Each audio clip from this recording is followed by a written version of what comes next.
ಎಲ್ರಿಗೂ ನಮಸ್ಕಾರ. ಕಳೆದ ವಿಡಿಯೋದಲ್ಲಿ ನಾನು ಪೇರೆಂಟ್ಸ್ ಹೇಗಿದ್ರೆ ಮಕ್ಳಿಗೆ ಇಷ್ಟ ಆಗ್ತಾರೆ ಅನ್ನೋದನ್ನ ಒಂದು ವಿಡಿಯೋ ಮಾಡಿದ್ದೆ. ತುಂಬಾ ಜನ ಅದಕ್ಕೆ ಒಳ್ಳೆ ರೆಸ್ಪಾನ್ಸ್ ಕೊಟ್ಟಿದ್ದೀರಾ, ಅಂದ್ರೆ ಕಮೆಂಟ್ ಮಾಡಿದೀರಾ, ಮೇಡಮ್ ನಾವು ನಮ್ಮಲ್ಲಿ ಆಗ್ತಿರೋ ತಪ್ಪನ್ನ ತಿದ್ಕೊಂತಿದೀವಿ, ಖಂಡಿತ ಮುಂದೊಂದ್ ದಿವಸ ನಮ್ಮ ಮಕ್ಕಳ ಚೆನ್ನಾಗಿ ನೋಡ್ಕೊಂತೀವಿ, ಇನ್ಮೇಲೆ ಈ ರೀತಿ ಮಾಡೋದಿಲ್ಲ ಅಂತ. ಸೊ ಅದರ ಮುಂದುವರಿದ ಭಾಗ ಇನ್ನೂ ಒಂದಿಷ್ಟು ಮಾಹಿತಿ ಇದೆ. ಗುಡ್ ಪೇರೆಂಟ್ ಏನೋ ಒಂದು ಬುಕ್ಕಿನಿಂದ ನಾನು ಓದ್ತಾ ಇದ್ದನ್ನಲ್ವಾ, ಸೊ ಅದ್ರದ್ದು ಇದೊಂದು ಶೇರ್ ಮಾಡ್ಕೊಂತೀನಿ, ಇದು ನಿಮ್ಗೆ ಹೆಲ್ಪ್ ಆಗಬಹುದು ಅಂತ. ಓಕೆ, ಈಗ ಇನ್ನೊಂದಿಷ್ಟು ಮಕ್ಕಳ ದೂರುಗಳು ಮತ್ತೆ ಹಿರಿಯರ ಪಿತೂರಿಗಳು ಅಂತ ಅವರು ಒಂದು ಲೈನ್ ಕೊಟ್ಟಿದ್ದಾರೆ. ಇನ್ನು ಮಕ್ಳು ಏನ್ ಕಂಪ್ಲೇಂಟ್ ಮಾಡ್ತಾರೆ ಮತ್ತೆ ಪೇರೆಂಟ್ಸ್ ನಾವೇನ್ ಕಂಪ್ಲೇಂಟ್ ಮಾಡ್ತೀವಿ, ಅದಕ್ಕೆ ಕೊನೆಯಲ್ಲಿ ಸೊಲ್ಯೂಷನ್ಸ್ ಕೂಡ ಕೊಟ್ಟಿದ್ದಾರೆ. ಇದು ಖಂಡಿತ ನಿಮ್ಗೆ ಹೆಲ್ಪ್ ಆಗುತ್ತೆ. ಬಟ್ ಒಂದ್ ಕೆಲ್ಸ ಮಾಡ್ಬೇಕು, ಕೊನೆ ತನಕ ನೋಡ್ಬೇಕು. ಮೊದ್ಲಿಗೆ ಯಾರದ್ದು ಓದ್ಲಿ? ಹಿರಿಯರ ಪಿತೂರಿಗಳು ಓದ್ಲಾ? ಹಿರಿಯರ ಮನ್ಸಲ್ಲಿ ಏನಿದೆ, ನಮಗೆ ನಮ್ಮ ಮಕ್ಕಳ ಬಗ್ಗೆ ಏನೆಲ್ಲ ಕಂಪ್ಲೇಂಟ್ ಇದೆ ಅದನ್ನ ಫಸ್ಟ್ ಹೇಳ್ತೀನಿ, ಆಮೇಲೆ ಮಕ್ಳ ವಿಷಯಕ್ಕೆ ಬರೋಣ, ಆಮೇಲೆ ಲಾಸ್ಟ್ ಅಲ್ಲಿ ಅದಕ್ಕೆ ಸೊಲ್ಯೂಷನ್ ಕೂಡ ಕೊಡ್ತಾರೆ. ಇದನ್ನೆಲ್ಲ ನೋಡಿದ್ರೇನೆ ನಾವು ತಪ್ಪನ್ನ ತಿದ್ಕೊಳಕ್ ಆಗೋದು. ನಮ್ಮ ಮಕ್ಕಳ ಮುಖದಲ್ಲೂ ಮಂದಹಾಸವನ್ನ ತರಬಹುದು, ಹಾಗೆ ನಮ್ಮ ಮುಖದಲ್ಲಿ ಕೂಡ. ಓಕೆ ನೋಡಿ, ಅವರು ಕೌನ್ಸಿಲಿಂಗ್ ಮಾಡ್ತಿರ್ತಾರಲ್ವಾ, ಸೊ ಅವಾಗ ಮಕ್ಳು ಹೇಳೋದಂತೆ, ಪೇರೆಂಟ್ಸ್ ಹೇಳೋದಂತೆ, ನೋಡಿ ನಮ್ಮ ಮಗ ಅಥವಾ ಮಗಳು ಸರಿಯಾಗಿ ಓದುತ್ತಿಲ್ಲ, ಇದು ನಮ್ಮೆಲ್ಲರದು ಕಂಪ್ಲೇಂಟ್ ಆಗಿರುತ್ತಲ್ವಾ. ಫಸ್ಟ್ ಪಾಯಿಂಟ್, ನನ್ ಮಗ ಮಗಳು ಸರಿಯಾಗಿ ಓದ್ತಿಲ್ಲ. ನೆಕ್ಸ್ಟ್, ಹೆಚ್ಚು ಸಮಯ ಟಿವಿ ನೋಡೋದ್ರಲ್ಲೇ ಕಳೆಯುತ್ತಾರೆ. ಇದಂತೂ 100% ಅನ್ಸ್ತಾ ಇರ್ಬೋದು ನಿಮ್ಗಲ್ವಾ, ಇದು ನಿಮ್ಮ ಕಂಪ್ಲೇಂಟ್ ಕೂಡ ಆಗಿರುತ್ತೆ. ಇದಕ್ಕೆ ಸೊಲ್ಯೂಷನ್ ಇದೆ, ಕೊನೆ ತನಕ ನೋಡಿ. ಸೆಲ್ ಫೋನ್ ನಲ್ಲಿ ಗಂಟೆಗಟ್ಲೆ ಮಾತಾಡ್ತಿರ್ತಾರೆ, ಫೋನ್ ಅಲ್ಲಿ ಫ್ರೆಂಡ್ಸ್ ಜೊತೆ ಅಥವಾ ಟೈಮ್ ವೇಸ್ಟ್ ಮಾಡ್ತಿರ್ತಾರೆ ವಿಡಿಯೋಸ್ ನೋಡ್ಕೊಂಡು ಅಂತ. ಸ್ನೇಹಿತರೊಂದಿಗೆ ಹರಟೆಗಳು ಹೆಚ್ಚಾಗಿದೆ, ಫ್ರೆಂಡ್ಸ್ ಅನ್ನು ಮೀಟ್ ಮಾಡೋದಾಗಿರ್ಬಹುದು, ಫ್ರೆಂಡ್ಸ್ ಜೊತೆ ಮಾತಾಡೋದಾಗಿರ್ಬಹುದು, ಟೈಮ್ ಅನ್ನ ಅಲ್ಲಿ ಕಳೀತಿದ್ದಾರೆ. ನೆಕ್ಸ್ಟ್, ಏನಾದ್ರೂ ಕೇಳಿದ್ರೆ ಎದುರು ಉತ್ತರ ನೀಡ್ತಾರೆ.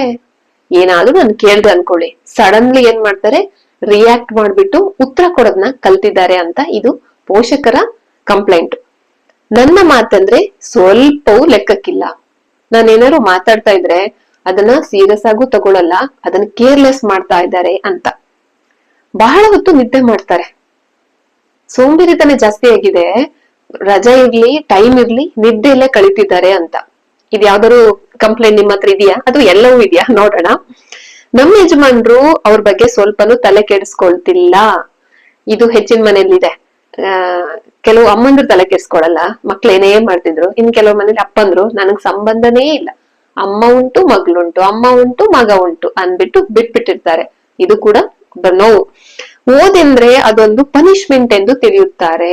ಓದ್ಕೊಳಪ್ಪ, ನಿನ್ನ ಭವಿಷ್ಯ ಚೆನ್ನಾಗಿರ್ಬೇಕಲ್ವಾ, ಓದ್ಕೋ ರಾಜ ಅಂದ್ರೆ, ಅಯ್ಯೋ ಇವ್ರು ಯಾಕಾದ್ರೂ ಹೇಳ್ತಾರೋ, ಪನಿಷ್ಮೆಂಟ್ ತರ ಅನ್ಸ್ತಿದೆ ನನಗೆ ಕಷ್ಟ ಆಗ್ತಿದೆ, ನನ್ಗೆ ಇರಿಟೇಷನ್ ಆಗ್ತಿದೆ ಅಂತಾರಂತೆ. ಸೊ ಅವಾಗ ಪೋಷಕರಿಗೆ ಬೇಜಾರಾಗುತ್ತೆ ಅಲ್ವಾ. ಒಳ್ಳೇದನ್ನೇ ಹೇಳುತ್ತಿದ್ದರೂ ಆ ಮಾತುಗಳು ಕಿವಿಯ ಮೇಲೆ ಬೀಳುವುದಿಲ್ಲ. ಒಳ್ಳೇದನ್ನ ಹೇಳ್ತಾ ಇದೀವಿ ನಾವು, ಒಳ್ಳೇದು ಅವ್ರ ಭವಿಷ್ಯಕ್ಕೆ, ಅವ್ರ ಜೀವನ ಚೆನ್ನಾಗಿರ್ಲಿ ಅಂತ ಹೇಳ್ತೀವಿ, ಆದ್ರೆ ಅದನ್ನ ಎಲ್ಲಿಗೆ ಹಾಕೊಳ್ಳೋದಿಲ್ಲ, ಕಿವಿ ಮೇಲ್ ಕೂಡ ಹಾಕೊಳ್ಳೋದಿಲ್ಲ. ಕಿವಿ ಒಳಗ್ ಬಿಟ್ಬಿಡೋಣ, ಕಿವಿ ಮೇಲ್ ಕೂಡ ಹಾಕೊಂತಿಲ್ವಂತೆ ಅಂತಾರಂತೆ. ಓಕೆ, ಭವಿಷ್ಯದ ಬಗ್ಗೆ ಕಿಂಚಿತ್ತು ಭಯವಿಲ್ಲದಂತಾಗಿದೆ. ಮುಂದ್ ಭವಿಷ್ಯ ಇದೆ, ಹೇಗೆ ಏನು ಅದ್ರ ಬಗ್ಗೆ ಸ್ವಲ್ಪನೂ ಟೆನ್ಷನ್ ಮಾಡ್ಕೊಂತ ಇಲ್ಲ ಅಂತಿದಾರಂತೆ. ಸ್ನೇಹಿತರೊಂದಿಗೆ ಓಡಾಟ, ಪಿಕ್ನಿಕ್ ಗಳು ಹೆಚ್ಚಾಗಿದೆ. ಫ್ರೆಂಡ್ಸ್ ಜೊತೆ ಹೋಗೋದು, ಪಿಕ್ನಿಕ್ ಅಂತೆ, ಅದಂತೆ ಇದಂತೆ, ಅದು ಜಾಸ್ತಿ ಆಗಿದೆ ಅಂತ ಇವ್ರು ಟೆನ್ಷನ್, ಕಂಪ್ಲೇಂಟ್. FM ರೇಡಿಯೋ ಸದಾ ಕಿವಿಯ ಬಳಿ ಇರ್ಬೇಕು. FM ರೇಡಿಯೋ ಏನಿಲ್ಲ ಬಿಡಿ, ಇವಾಗ ರೇಡಿಯೋ ಕೇಳೋ ಮಕ್ಳಿಲ್ಲ, ಬಟ್ ಸೆಲ್ ಫೋನ್ ಅಂದ್ರೆ ಫೋನ್ ಇಟ್ಕೊಂಡು ಅವ್ರಿಗೆ ಬೇಕಾಗಿರೋ ಖುಷಿಯಾಗಿರೋ ವಿಷಯವನ್ನ ನೋಡ್ಕೊಂಡಿರ್ತಾರೆ. ಮನೆಯಲ್ಲಿ ಪ್ರತಿಯೊಬ್ಬರೊಂದಿಗೂ ಜಗಳ ಕಲಹಗಳೇ. ಮನೆಯಲ್ಲಿ ಅಪ್ಪನ ಜೊತೆ ಗಲಾಟೆ ಮಾಡ್ತಾನೆ, ಅಮ್ಮನ ಜೊತೆ ಗಲಾಟೆ ಮಾಡ್ತಾಳೆ, ತಮ್ಮ ಇದ್ರೆ ತಮ್ಮನ ಜೊತೆ, ಎಲ್ಲರ ಜೊತೆ ಜಗಳ ಜಗಳ ಜಗಳ ಮಾಡ್ತಾ ಇರ್ತಾರೆ. ಇತ್ತೀಚೆಗೆ ಕ್ರಿಕೆಟ್ ಹುಚ್ಚು ಹೆಚ್ಚಾಗಿದೆ. ಹುಡುಗ ಮೋಸ್ಟ್ಲಿ ಇತ್ತೀಚೆಗೆ ಕ್ರಿಕೆಟ್ ಹುಚ್ಚು ಜಾಸ್ತಿ ಆಗಿದೆ. ಸೀದಾ ಕ್ರಿಕೆಟ್ ಆಡಕ್ ಹೋಗೋದು, ಇಲ್ಲ ನಾನು ಟೂರ್ನಮೆಂಟ್ ನೋಡಕ್ ಹೋಗ್ತೀನಿ ಅನ್ನೋದು ಬಹಳ ಆಗ್ಬಿಟ್ಟಿದೆ ಅಂತ. ಓಕೆ, ಈಗ ಇದಿಷ್ಟು ಪೋಷಕರು ಹೇಳಿದ್ದು. ಇವಾಗ ಒಂದ್ಸರಿ ಪಾಸ್ ಮಾಡಿ ವಾಪಸ್ ಬನ್ನಿ. ಇದ್ರಲ್ಲಿ ಒಂದಾದ್ರೂ ಕಂಪ್ಲೇಂಟ್ ನಿಮ್ ಮಕ್ಕಳ ಮೇಲೆ ಇದೆಯಾ, ಇಲ್ಲ ಒಂದ್ 2-3 ಇದೆಯಾ, ಅಥವಾ ಎಲ್ಲವೂ ಇದೆಯಾ ನೋಡೋಣ.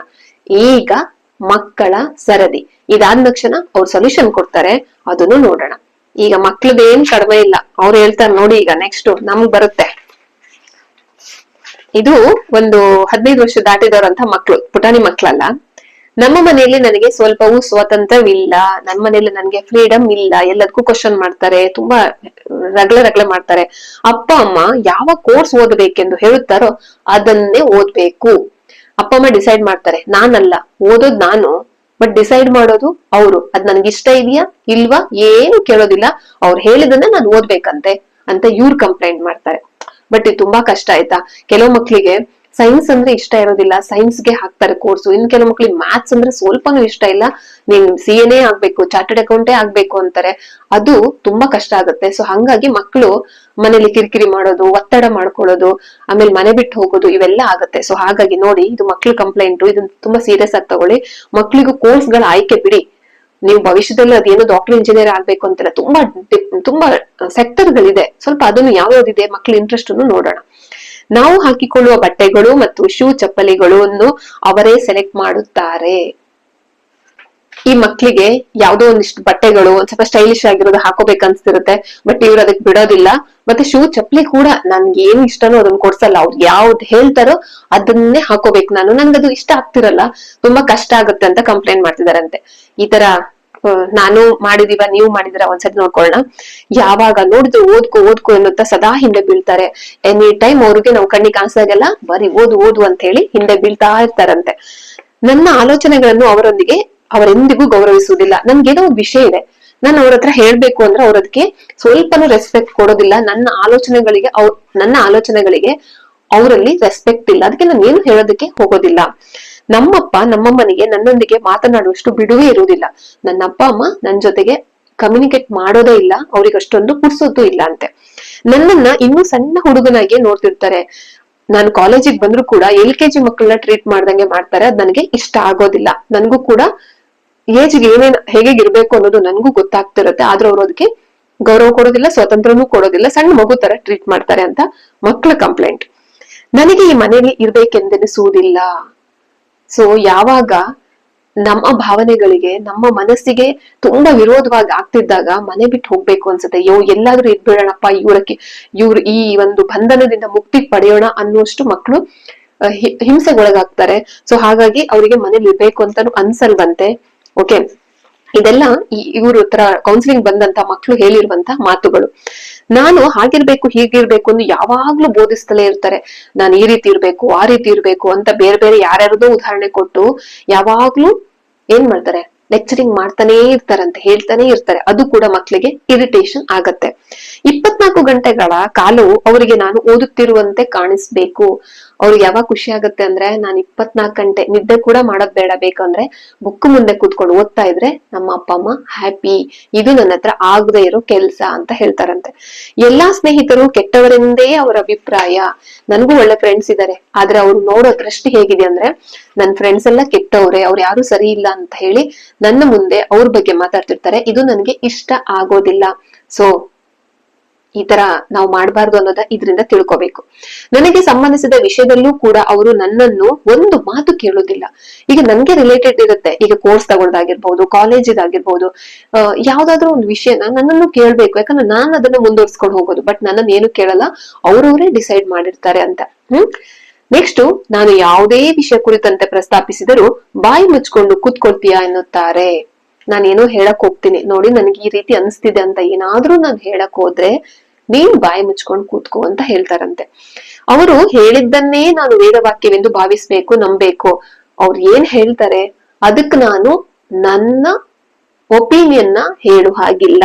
ಅವ್ರು ಏನ್ ಹೇಳ್ತಾರೋ ಅದೇ ಫೈನಲ್, ಆ ತರ ಟ್ರೀಟ್ ಮಾಡ್ತಾರೆ. ನಮ್ಮ ಮನೆಯಲ್ಲಿದ್ದಷ್ಟು ಕಾನೂನು ಹಾಗೂ ನಿಯಮ ನಿರ್ಬಂಧನೆಗಳು ಬೇರೆ ಯಾರ ಮನೆಯಲ್ಲೂ ಇರಲಾರದು. ನಮ್ಮನೆಯಲ್ಲೇ ಇಲ್ಲಿ ಕೋರ್ಟು, ಜಡ್ಜು ಎಲ್ಲ ನಮ್ಮ ಅಪ್ಪ ಅಮ್ಮನೆ. ಇಲ್ಲಿರುವಷ್ಟು ಹೇಳ್ತಾರಲ್ಲ ಲಾ, ರೂಲ್ಸ್, ರೆಗ್ಯುಲೇಷನ್ ಇನ್ನೆಲ್ಲೂ ಇಲ್ವಂತೆ. ನೆಕ್ಸ್ಟ್, ಭವಿಷ್ಯದಲ್ಲಿ ನಾನು ಹೇಗಿರ್ಬೇಕು ನನಗೆ ಗೊತ್ತಾಗ್ತಿಲ್ಲ. Totally I am confused. ನನಗೆ ಹೇಗಿರ್ಬೇಕು ಭವಿಷ್ಯದಲ್ಲಿ ಅಂತ ಗೊತ್ತಾಗ್ತಿಲ್ಲ. ಯಾಕಂದ್ರೆ ನನ್ನ ತನವನ್ನೇ ನಾನು ಕಳ್ಕೊಂಡ್ಬಿಟ್ಟಿದೀನಿ, ನನ್ನ ಆಲೋಚನೆಯನ್ನೇ ನಾನು ನಿಲ್ಲಿಸ್ಬಿಟ್ಟಿದೀನಿ, ನನ್ನ ಮನಸ್ಥಿತಿ ಹೆಂಗ್ ಆಗ್ತಿದೆ ಅನ್ನೋದು ನನಗೆ ಗೊತ್ತಾಗ್ತಿಲ್ಲ. ಪ್ರತಿಯೊಂದು ಕೆಲಸವನ್ನ ಅದ್ಭುತವಾಗಿ ಮಾಡೆಂದು ಒತ್ತಡ ಹೇರುತ್ತಿರುತ್ತಾರೆ. ಇದು ಮಾತ್ರ ನಿಜವಾಗ್ಲೂ ನಾವು ಮಾಡುವಂತ ದೊಡ್ಡ ಮಿಸ್ಟೇಕು. ಯಾಕಂದ್ರೆ ನಮಗ್ ಅನುಭವ ಇರುತ್ತೆ, ಜೀವನವನ್ನ ತುಂಬಾ ನೋಡಿರ್ತೀವಿ, ಅದೇ ಭಾವನೆಯನ್ನ ನಾವು ನಮ್ಮ ಮಕ್ಕಳ ಮೇಲೂ ಹೇಳ್ತೀವಿ. ಅಂದ್ರೆ ಒಂದ್ ಕೆಲ್ಸವನ್ನ 100% ಮಾಡ್ಬೇಕು ಅಂತ ಎಕ್ಸ್ಪೆಕ್ಟ್ ಮಾಡ್ತೀವಿ. ಮಾರ್ಕ್ಸ್ 100 ತೆಗಿಯೋದಲ್ಲ, ಎಲ್ಲದ್ರಲ್ಲೂ 100 ಬೇಕು ಅಂತ ಬಯಸ್ತೀವಿ. ಆ ಒತ್ತಡ ನನಗೆ ತಗೊಳಕ್ ಆಗ್ತಿಲ್ಲ, ನಾನ್ ಎಲ್ಲದ್ರಲ್ಲೂ ಪರ್ಫೆಕ್ಟ್ ಆಗಿ ಮಾಡಕ್ ಆಗಲ್ಲ, ಯಾಕಂದ್ರೆ ನಾವು ಮನುಷ್ಯರು. ಇದನ್ನ ನಾವು ಅರ್ಥ ಮಾಡ್ಕೋಬೇಕು. ನಾವ್ ಇದೀವ, ಪೇರೆಂಟ್ಸ್ ಗಳು 100% ಇದೀವ, ನಾವು ಜಗಳ ಆಡಲ್ವಾ, ಕೋಪ ಮಾಡ್ಕೊಳಲ್ವಾ, ಸಿಟ್ಟು ಬರಲ್ವಾ ನಮ್ಗೆ, ನಾವು ಇನ್ನೊಬ್ಬರನ್ನ ಬ್ಲೇಮ್ ಮಾಡಲ್ವಾ, ಸಾಕಷ್ಟು ಮಾಡ್ತೀವಿ. ಆದ್ರೆ ನಮ್ಮ ಮಕ್ಕಳು ಮಾತ್ರ ಹೇಗಿರ್ಬೇಕು, 100% ಎಲ್ಲಾ ವಿಷಯದಲ್ಲೂ. ಓಕೆ, ನಮ್ಮ ತಂದೆ ತಾಯಿಯರಿಬ್ಬರು ವಿದ್ಯಾವಂತರಾಗಿರುವುದು ನನ್ನ ಕೊರಳಿಗೆ ಉರುಳಾಗಿದೆ. ಸೊ ತುಂಬಾ ತಿಳ್ಕೊಂಡ್ಬಿಟ್ಟಿದ್ದಾರೆ, ಎಜುಕೇಟೆಡ್, ಆದ್ರೆ ಅದೇ ಅದು ದೊಡ್ಡ ಸಮಸ್ಯೆ ಆಗ್ತಿದೆ ಅಂತ ಹೇಳ್ತಿದ್ದಾರೆ. ಟಿವಿ, ಸಿನಿಮಾ, ಮನೋರಂಜನೆ ಮಾತುಗಳೆಂದರೆ ನಮ್ಮಮ್ಮನಿಗೆ ಅಸಾಧ್ಯ ಕೋಪ. ಟಿವಿ ಆಗ್ಲಿ, ಸಿನಿಮಾ ಆಗ್ಲಿ, ಒಂದ್ ಸ್ವಲ್ಪನೂ ಮನರಂಜನೆ ಅನ್ನೋದೇ ನನ್ ಲೈಫಲ್ಲಿ ಇಲ್ಲ. ಆ ತರದ್ ಏನಾದ್ರು ಸ್ಟಾರ್ಟ್ ನೋಡ್ತಾ ಇದ್ರೆ ಏನ್ ಮಾಡ್ತಾರೆ, ಕೋಪ ಬಂದ್ಬಿಡುತ್ತೆ ಅವರಿಗೆ, ತುಂಬಾ ಬೈತಾರೆ. ದಿನಕ್ಕೆ ನನ್ನ ಮೇಲೆ ನನ್ಗೆ ನಂಬಿಕೆ ಕಡಿಮೆ ಆಗ್ತಿದೆ. ಸೊ ಡೈಲಿ ನನ್ಗೆ ಏನಾಗ್ತಿದೆ, ನನ್ನ ಮೇಲಿನ ಬಿಲಿಯು, ನಂಬಿಕೆ ನನಗ್ ಹೋಗ್ತಾ ಇದೆ, ಕಳ್ಕೊಂತಾ ಇದ್ದೀನಿ. ನನ್ಗೇನ್ ಮಾಡ್ಬೇಕು ಅಂತ ಗೊತ್ತಾಗ್ತಿಲ್ಲ. ನನ್ನ ಭವಿಷ್ಯವೇ ನನ್ ಕತ್ಲೆ ತರ ಆಗ್ತಿದೆ. ನನಗೆ ಬದುಕಿನ ಬಗ್ಗೆ ವೈರಾಗ್ಯ ಉಂಟಾಗ್ತಿದೆ. ಮುಂದೆ ಈ ಬದುಕು ಸಾಕಪ್ಪ, ಏನಿದೆ ಲೈಫ್ ಅಲ್ಲಿ ಅನ್ನೋ ತರ ನನಗೆ ಫೀಲ್ ಆಗ್ತಿದೆ ಅಂತ ಹೇಳ್ಕೊಂತಿದ್ದಾರೆ.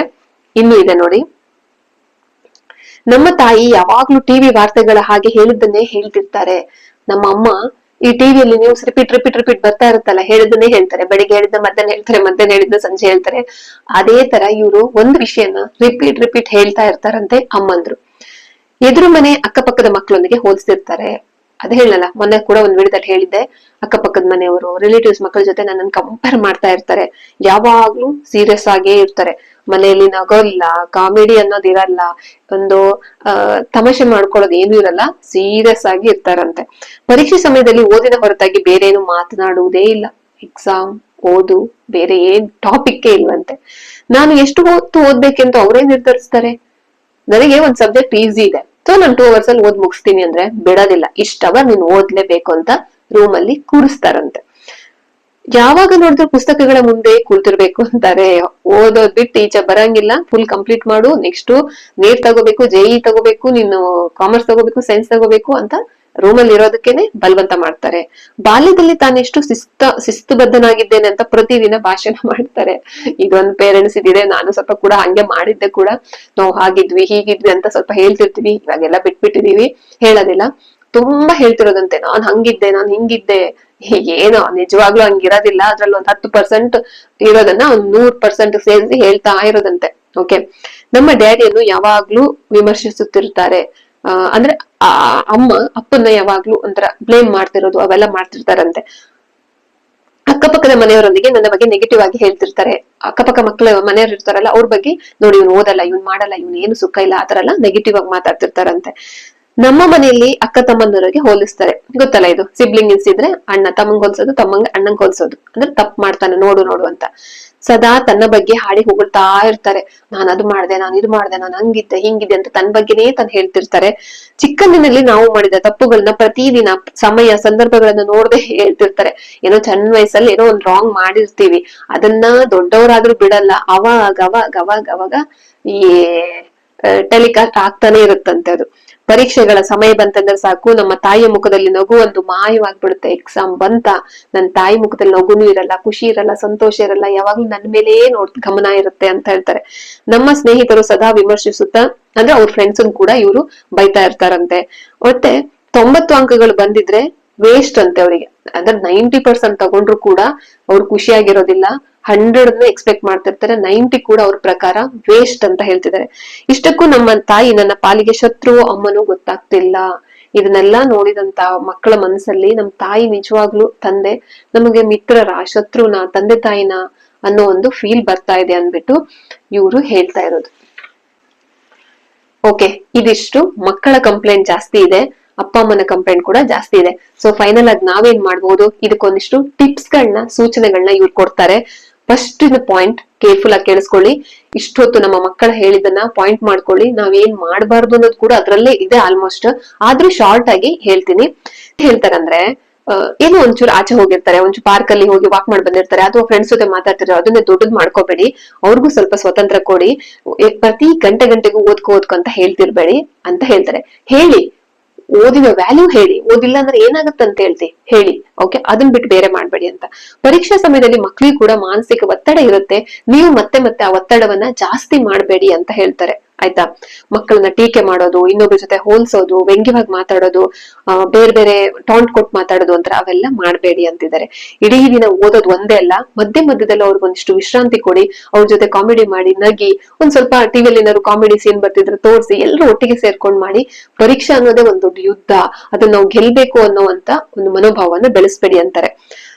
ಮಕ್ಳೇನಾದ್ರು ಪರೀಕ್ಷೆ ಬಗ್ಗೆ ಭಯನ ಹೇಳಿದ್ರೆ ನೀವ್ ಹೇಳಿ, ಮಾರ್ಕ್ಸ್ ಎಷ್ಟು ಇಂಪಾರ್ಟೆಂಟ್, ಹಾಗೆ ನಿನ್ನ ಆತ್ಮಸ್ಥೈರ್ಯ ಕೂಡ ಇಂಪಾರ್ಟೆಂಟ್ ಆಗುತ್ತೆ ಅನ್ನೋದನ್ನ ತಿಳಿ ಹೇಳಿ ಅಂತ. ತಂದೆಯವರು ಮಕ್ಕಳಿಗೆ ಸದಾ ಆಸರೆಯಾಗಿರ್ಬೇಕು. ಆದಷ್ಟು ಅವ್ರನ್ನ ಪ್ರೋತ್ಸಾಹಿಸಿ, ಅವ್ರಿಗೆ ಭಯ ಇದ್ರೆ ಅದ್ ಹೋಗ್ಲಾಡ್ಸಿ, ಎಲ್ಲದನ್ನು ಅವ್ರಿಗೆ ಕೂತ್ಕೊಂಡು ಸಮಾಧಾನವಾಗಿ ತಿಳಿಸಿ ಅಂತಿದ್ದಾರೆ. ಓಕೆ, ಅವರ ಊಟ ತಿಂಡಿಯ ಬಗ್ಗೆ ಕೇರ್ ಮಾಡಿ, ಬರೀ ಮಾರ್ಕ್ಸ್ ಬಗ್ಗೆ ಅಲ್ಲ. ಅವ್ರಿಗೆ ಯಾವ ಹೆಲ್ದಿ ಫುಡ್ ಕೊಡ್ಬೇಕು, ಎಲ್ಲವನ್ನ ಅವ್ರ ಮುಂದ್ ಇಡಿ. ಅವ್ರು ಏನ್ ಬೇಕೋ ಅದು ತಗೊಂತಾರೆ. ಅಂದ್ರೆ ಕೋರ್ಸ್ ಗಳ ಆಯ್ಕೆ ಆಗಿರ್ಬೋದು, ಈ ತರ ಎಲ್ಲಾ ಕೋರ್ಸ್ ಗಳಿದೆ, ಇಷ್ಟು ಫ್ಯೂಚರ್ ಇದೆ, ಈ ತರ ಇದೆ, ಎಲ್ಲವನ್ನ ಹೇಳಿ ಅವ್ರಿಗೆ ಯಾವ್ದು ಇಂಟ್ರೆಸ್ಟ್ ಆಗುತ್ತೋ ಅದಕ್ಕೆ ತಗೊಳೋದಕ್ಕೆ ಅವ್ರಿಗೆ ಆಯ್ಕೆ ಕೊಡಿ ಅಂತ ಹೇಳಿ. ಮತ್ತೆ ಅವ್ರನ್ನು ಸ್ವಲ್ಪ ಹೊರಗಡೆ ನೀವು ಕರ್ಕೊಂಡು ಹೋಗಿರೋದು, ಇಂಥವನ್ನೆಲ್ಲ ಮಾಡಿ. ಒಟ್ನಲ್ಲಿ ಮಕ್ಕಳಿಗೆ ನಾವು ಹತ್ರ ಆಗ್ಬೇಕು. ಆಯ್ತಾ? ಇದು ನನ್ ಜಾಸ್ತಿ ಇದ್ರಲ್ಲಿ ಟಿಪ್ಸ್ ಅಂತಿಲ್ಲ, ನೀವು ಅದ್ರಲ್ಲಿ ಕಂಪ್ಲೇಂಟ್ ಇದೆಯಲ್ಲ ಮಕ್ಳು ಮಾಡಿರೋದು, ಅದನ್ನೆಲ್ಲ ಉಲ್ಟಾ ಮಾಡಿ. ಆಯ್ತಾ? ಅದೇ ಸರಿ ಹೋಗುತ್ತೆ. ಅದನ್ನೇ ಅವ್ರ ಅದಕ್ಕೆ ಕೊಟ್ಟಿರೋದು. ಇಷ್ಟು ಕಂಪ್ಲೇಂಟ್ ಉದ್ದ ಯಾಕೆ ಹೇಳಿದಿವಿ ಅಂದ್ರೆ, ನೀವ್ ಆ ಇರುವಂತಹ ಮಕ್ಕಳ ಕಂಪ್ಲೇಂಟ್ ಅನ್ನ ನಮ್ಮಮ್ಮ ಅಪ್ಪ ಅಮ್ಮ ಓದು ಒಂದು ಯಾವಾಗ್ಲೂ ಹೇಳ್ತಾರೆ ಅನ್ನೋದನ್ನ ನೀವು ಸ್ವಲ್ಪ ಅದನ್ನ ನೋಡ್ಕೊಂಡು ಯಾವಾಗ್ಲೂ ಅನ್ನೋದನ್ನ ತೆಕ್ಕೊಳ್ಳಿ, ಅವಾಗ ಮಾಡ್ಕೊಳ್ಳಿ. ಆಯ್ತಾ? ಮತ್ತೆ ಹೇಳ್ತಾರೆ ಎಲ್ಲಾ ಕೋರ್ಸ್ ಗಳ ವಿಷಯ ಅವ್ರು ಸೆಲೆಕ್ಟ್ ಮಾಡ್ತಾರ ಅಂದಾಗ ನೀವೇನ್ ಮಾಡಿ, ಅದನ್ನ ಸ್ವಲ್ಪ ಅಪೋಸಿಟ್ ಮಾಡ್ಕೊಳ್ಳಿ. ಅವ್ರ ಆಸಕ್ತಿ ಕ್ಷೇತ್ರವನ್ನ ನೋಡೋದಾಗಿರ್ಬೋದು. ಈ ತರ ಒಂಚೂರು ಕೂತ್ಕೊಂಡು ಯೋಚನೆ ಮಾಡಿ. ಇದನ್ ಮಾಡಿದ್ರಂದ್ರೆ ನಿಮ್ಮ ಅರ್ಧ ಟೆನ್ಷನ್ ದೂರ ಆಗತ್ತೆ, ನೀವು ನೆಮ್ಮದಿಯಾಗಿರ್ತೀರಾ, ನಿಮ್ಮ ಮಕ್ಕಳು ಕೂಡ ನೆಮ್ಮದಿಯಾಗಿರ್ತಾರೆ. ಕೊನೆಯಲ್ಲಿ ಒಂದು ನನ್ನ ಟಿಪ್ಸ್ ಏನು ಅಂತಂದ್ರೆ, ನಿಮ್ಮ ಮಕ್ಕಳು ಈ ಜಗತ್ತಿಗೆ, ಈ ಭೂಮಿಗೆ ಬಂದಿದ್ದಾರೆ ಅಂದ್ರೆ ಯಾವುದೋ ಒಂದು ಉದ್ದೇಶದಿಂದ ಬಂದಿರ್ತಾರೆ. ನಾವು ಅವರಿಗೆ ಹೆತ್ತವರು ಮಾತ್ರ, ನಾವು ಅವರಿಗೆ ಪ್ರೋತ್ಸಾಹ ಕೊಡ್ಬೇಕು ಬಿಟ್ಟು ನಾನೇ ಅವ್ರನ್ನ ಎಲ್ಲವನ್ನ ಮಾಡ್ತೀನಿ ಅಂದ್ರೆ ದೇವ್ರೆ ಹಾಕಿದ್ದಾರೆ. ಈ ಯೂನಿವರ್ಸ್, ಈ ಪ್ರಪಂಚ, ಈ ಆಗು ಹೋಗ್ಬಿಡು, ದುಃಖ, ನೋವೆಲ್ಲ ಯಾಕಿದಾವೆ? ಅವ್ರಿಗೆ ಹೇಳುವಷ್ಟು ಹೇಳ್ತೀರಾ, ಈ ತರದೆಲ್ಲ ಹೇಳ್ತೀರಾ, ಆದ್ರೂ ಅವ್ರು ತಪ್ಪು ದಾರಿ ಹಿಡ್ತಿದಾರ ಅಂದ್ರೆ ನೀವು ಪ್ರೇಯರ್ ಮಾಡ್ಬೋದು, ನಮ್ಮ ಮಕ್ಕಳು ಸರಿ ದಾರಿಗೆ ಬರ್ಲಿ ಅಂತ. ಅದನ್ ಬಿಟ್ಟು ನೀವೆಲ್ಲವನ್ನ ನಿಮ್ಮ ಮೈ ಮೇಲೆ ಹಾಕೊಂಡು ಇಡೀ ದಿನ ಟೆನ್ಷನ್ ಮಾಡ್ಕೊಂಡು ನಿಮ್ಮ ಆರೋಗ್ಯವನ್ನ ಕೆಡ್ಸ್ಕೊಳ್ಳೋದಕ್ಕೆ ನೀವು ಈ ಭೂಮಿಗೆ ಬಂದಿಲ್ಲ. ಅವರ ಜೀವನ ಅವ್ರಿಗಿರತ್ತೆ, ನಮ್ಮ ಮೂಲಕ ಬಂದಿದ್ದಾರೆ ಅಷ್ಟವರು, ನಾವೇ ಎಲ್ಲವೂ ಅಲ್ಲ. ಇದನ್ನ ನಾನ್ ನಂಬಿದೀನಿ. ಸೊ ಒಳ್ಳೇದಾಗ್ಲಿ ಅಂತ ಪ್ರೇಯರ್ ಮಾಡಿ. ಪ್ರತಿ ದಿನ ನನ್ ಮಗಳು ಒಳ್ಳೆ ದಾರಿಯಲ್ಲಿ ನಡೀಲಿ, ಅವ್ರೊಂದೊಂದ್ ಸತ್ತು ಪ್ರಜೆ ಆಗ್ಲಿ, ಅವ್ರಿಗೆ ಆ ದೇವ್ರು ಸದಾ ಕಾಪಾಡ್ತಿರ್ಲಿ, ಅವರು ಯಾವುದೇ ರೀತಿ ಒಳ್ಳೆ ದಾರಿಯಲ್ಲೇ ಹೋಗ್ತಿರ್ಲಿ ಅಂತ ಪ್ರತಿ ಕ್ಷಣ ಬೇಡ್ಕೊಂತಿರ್ಲಿ. ಅವ್ರ ಆಲೋಚನೆಗಳೆಲ್ಲವೂ ಪಾಸಿಟಿವ್ ಆಗೇ ಇರ್ಲಿ ಅಂತ ಬೇಡ್ಕೊಳ್ಳಿ. ಈ ತರ ಒಳ್ಳೊಳ್ಳೆ ಪ್ರೇಯರ್ ಮಾಡಿ, ಅದು ಖಂಡಿತ ಕೂಡ ಅವ್ರ ಮೇಲೆ ಅದು ಪರಿಣಾಮವನ್ನು ಬೀಳುತ್ತೆ. ಆಯ್ತಾ? ಅದನ್ ಬಿಟ್ಟು ಮಾರ್ಕ್ಸ್ ಫೈನಲ್ ಅಂದ್ಬಿಟ್ಟು ಎಲ್ಲವನ್ನ ಅವ್ರ ಮೇಲೆ ಒತ್ತಡ ಹೇರ್ಬೇಡಿ. ಮಕ್ಕಳಿಗಿಂತ ಹೆಚ್ಚಾಗಿರೋದು ಇನ್ಯಾವುದೂ ಇಲ್ಲ. ಮಕ್ಕಳೇ ಇಲ್ಲ ಅಂತಂದ್ರೆ ನಮ್ ಈ ಯೋಚನೆಗಳೇ ಏನಿದೆ, ನಮ್ಮ ಅಸ್ತಿತ್ವಕ್ಕೆ ಏನ್ ಬೆಲೆ ಇದೆ? ಅವರು ಇರೋದ್ರಿಂದಾಗಿ ನಾವು ಅಪ್ಪ ಅಮ್ಮ ಅಂತ ಅನ್ಸ್ಕೊಂಡಿದೀವಿ, ಅದನ್ನ ನಾವು ಮರೆಯೋ ಹಾಗಿಲ್ಲ. ಸೊ ಅಂತ ಒಂದು ಖುಷಿಯನ್ನ ಕೊಟ್ಟಂತ ಮಕ್ಕಳ ಖುಷಿಯನ್ನ ನಾವು ಕಳ್ಕೊಳ್ಳೋದು ಬೇಡ ಅನ್ನೋದು ನನ್ಗೆ ಈ ವಿಡಿಯೋದ ನನ್ನ ಒಂದು ಸಲಹೆ ಅಂತ ಅನ್ಕೊಳ್ಳಿ. ಇದು ಯಾವುದು ಕೂಡ ಆರ್ಡರ್ ಅಂತೂ ಖಂಡಿತ ಅಲ್ಲ, ಇದು ಜಸ್ಟ್ ನನ್ನ ಸಲಹೆ, ರಿಕ್ವೆಸ್ಟ್ ಆಗಿರುತ್ತೆ. ಯಾಕೆ ಅಂದ್ರೆ ಈ ತಪ್ಪುಗಳನ್ನ, ಸಣ್ಣ ಪುಟ್ಟ ತಪ್ಪುಗಳನ್ನ ನಾನು ಮಾಡಿರೋದ್ರಿಂದಾಗಿ ನೋವನ್ನ ನಾನು ತಿಂದಿದ್ದೀನಿ. ಸೊ ಹಾಗಾಗಿ ಅದರಿಂದ ಈಚೆ ಬಂದಿದ್ದೀನಿ. ಸೊ ನಿಮ್ಗೂ ಈ ವಿಡಿಯೋ ಹೆಲ್ಪ್ ಆಗ್ಲಿ ಅನ್ನೋ ದೃಷ್ಟಿಯಿಂದ ಮಾಡ್ತಿದ್ದೀನಿ. ಖಂಡಿತ ಇದನ್ನ ಸ್ವಲ್ಪ ಯೋಚನೆ ಮಾಡಿ. ನಮ್ಮ ಮಕ್ಕಳ ಭವಿಷ್ಯ ಚೆನ್ನಾಗಿರ್ಬೇಕು ಅಂದ್ರೆ ನಾವು ಅವ್ರನ್ನ ಅರ್ಥ ಮಾಡ್ಕೋಬೇಕು. ಅದೇ ಇರುವಂತದ್ದು. ನೀವು ಚಿಂತೆ ಮಾಡ್ಬೇಡಿ, ಅವ್ರಿಗೂ ಅತಿಯಾಗಿ ಚಿಂತೆ ಮಾಡೋ ತರ ಮಾಡಬೇಡಿ. ಬದುಕನ್ನ ಸರಳವಾಗಿ ತಗೊಳ್ಳೋಣ, ಅತಿಯಾಗಿ ಕಾಂಪ್ಲಿಕೇಟ್ ಮಾಡ್ಕೊಳ್ಳೋದು ಬೇಡ. ದೇವರನ್ನ ಯಾರೆಲ್ಲ ನಂಬ್ತಿರೋ ಅವರು ಆದಷ್ಟು ಟೆನ್ಷನ್ ಇಂದ ಕಡಿಮೆ ಇರ್ತಾರೆ. ನೀವು ಮಾಡೋ ಪ್ರಯತ್ನ ಮಾಡಿ, ಒಳ್ಳೊಳ್ಳೆ ವಿಚಾರಗಳನ್ನ ಹೇಳಿ, ಭಗವಂತನಿಗೆ ಶರಣಾಗಿ, ಅಷ್ಟೇ ಇರೋದು. ಅವನು ಎಲ್ಲವನ್ನ ನೋಡ್ಕೊಂತಾನೆ, ನಮ್ಮನ್ನ ಸನ್ಮಾರ್ಗದಲ್ಲಿ ನಡೆಸ್ತಾನೆ. ನಾವು ಒಳ್ಳೆಯವರಾಗೋಣ, ನಮ್ಮ ಮಕ್ಕಳು ಕೂಡ ಒಳ್ಳೆ ದಾರಿಯಲ್ಲೇ ನಡೀತಾರ ಅನ್ನೋ ನಂಬಿಕೆನ ಇಟ್ಕೊಳ್ಳೋಣ ಅಂತ ಹೇಳ್ತಾ ಇವತ್ತಿನ ವಿಡಿಯೋವನ್ನ ಮುಗಿಸ್ತೀನಿ. ಮತ್ತೆ ಮುಂದಿನ ವಿಡಿಯೋದಲ್ಲಿ ಸಿಗೋಣ. ನಮಸ್ಕಾರ.